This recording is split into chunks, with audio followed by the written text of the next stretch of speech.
Shin ko ka san yanzu za ka iya amfani da OP account ɗinka ka yi order kaya daga China? A cikin wannan bidiyon shi ne zan nuna maka insha Allah yanda za ka yi. Idan baka da wannan application wanda ake ce ma AliExpress kana iya shiga Play Store, ga nan na shiga kai download ɗin shi za ka rubuta AliExpress ne, AliExpress.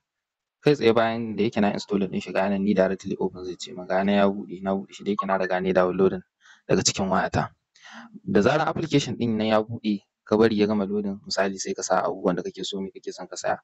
Misali yanzu kana son ka sayi shoes, takalma kake son ka saya. Amma fa wannan bidiyon misali ne kawai. Baccin ka yi creating account domin ni nan na riga na yi creating ɗin account shi yasa nayi skipping da yake kawai buɗewa yayi a cikin wayata.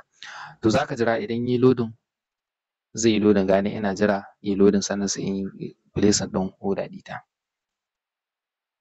Use for men. Misali yanzu ga nan ya sa akwai wannan takalma, akwai wannan misali bari mu zaɓi wannan takalma 25,000 misali. To da ka zo nan za ka ga duk information ɗin abin da kake so game da shoes ɗin, ka gan shi nan size ne sai ka zaɓi size ɗin da kake so misali in 42 ne kake so ga shi nan wajen ya baka. Ka zaɓa nan wajen wane kalo ɗin in kana so ka zaɓa, ka ƙara ganin hotunan da sauransu duk ga kaloli nan wajen ka zaɓa.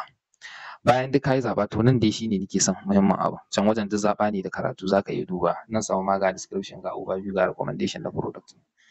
To daga nan wajen kamar yadda na ce muku nan an sa free shipping daga August satin zuwa 23, a wajen sai ka yi placing ɗin order ɗinka buy now misali guda nawa kake so ga nan guda ɗaya ko. To nan wajen za ka yi amfani da OP ɗinka, in ka yi amfani da OP ɗinka za ka ga ya zo OP ɗinka sai ka yi pay now.